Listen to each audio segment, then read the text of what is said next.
Praise the lord. అందరికీ దేవుని ప్రశస్త నామమునికి మహిమ కలుగును గాక. ఈరోజు ఏది దేవుని చిత్తమో అనే దాని గురించి కొన్ని మాటలు మనం ధ్యానించుకుందాం. పరిశుద్ధ గ్రంథములో రోమీలకు రాసిన పత్రిక 12:2 మీరు ఈ లోక మర్యాదను అనుసరింపక ఉత్తమమును అనుకూలమును సంపూర్ణమై ఉన్న దేవుని చిత్తమేదో పరీక్షించి తెలుసుకున్నట్లు మీ మనస్సు మారే నూతన మొగట వలన రూపాంతరము పొందుడి.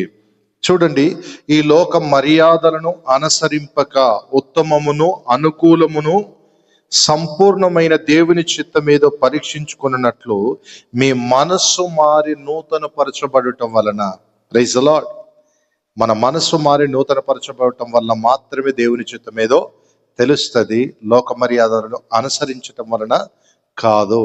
తర్వాత రెండవ మాట మనం ధ్యానించుకున్నట్లయితే మొదటి తెస్సలోని పత్రిక 5:18 ప్రతి విషయమునందు కృతజ్ఞతాస్తుతులు చెల్లించుడి, ఇలాగ చేయుట యేసుక్రీస్తు నందు మీ విషయమే దేవుని చిత్తము. కృతజ్ఞతాస్తుతులు చెల్లించటం, మనం ఏం చేయాలా? దేవునికి ప్రతి విషయంలో కృతజ్ఞతాస్తుతులు చెల్లించే వారముగా ఉండాలా. ఇది మన పట్ల దేవునికి ఉన్న చిత్తము, దేవుని ఉద్దేశ్యము.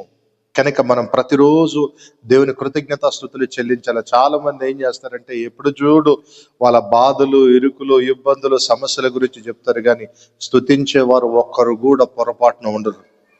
దయచేసి దైవ జనాంగమా, దేవునికి కృతజ్ఞతాస్తుతులు చెల్లించడం నేర్చుకోండి. ఎంతగా దేవుని స్తుతిస్తే అంతగా దేవుడు మన పట్ల ఉన్న తన చిత్తాన్ని, ఉద్దేశాన్ని ఇంకా మనకు తెలియచేస్తాడు.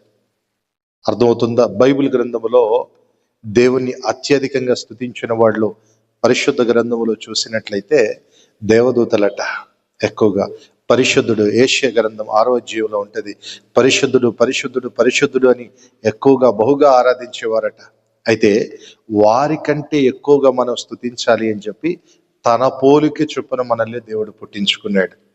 అది దేవుని చిత్తము. మనం స్తుతించుటయే దేవుని చిత్తము. కనుక మనము ఈ రోజు నుంచి దేవుని చిత్తమును స్తుతించే వారిగా, దేవుని చిత్తము చేయవారిగా మనం ముందుముగాక. తర్వాత మూడవ మాట చూసినట్లయితే పరిశుద్ధ గ్రంథములో మొదటి తెస్సలోని పత్రిక 4:5 చూస్తే పరిశుద్ధత యందును ఘనత యందును తన ఘట్టమును ఎట్లు కాపాడుకొనవలనో అది ఎరిగి ఉండుటే దేవుని చిత్తము. అనగా మన శరీరాన్ని మనం ఏం చేయాలా? కాపాడుకున్నటే దేవుని చిత్తము. మన శరీరాన్ని ఎట్లా కాపాడుకోవాలా అని అంటే మొదటి తిమోతి రాసిన పత్రిక 4:12 చూస్తే మాటలోను, చూపులోని పరిశుద్ధత, ప్రతి విషయంలో, మన పడకలోని, నడకలోని ప్రతి విషయంలో మనం పరిశుద్ధత కలిగి ఉంటేయా దేవుని చిత్తం అండి.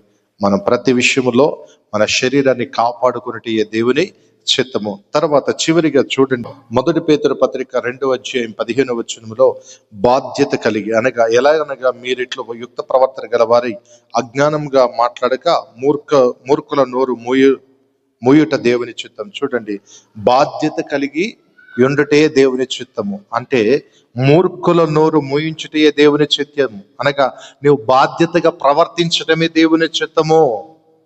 కనుక ఈ వాక్యం వింటున్న ప్రతి ఒక్కరూ మీరు బాధ్యత కలిగి మూర్ఖుల నోరు మోయించుదురుగాక. ఇది దేవుని చిత్తము. గనక ఏది దేవుని చిత్తమో పరీక్షించుకొని ఈ రోజు నుంచైనా మీరు తెలుసుకోవటానికి ఇష్టపడాలి.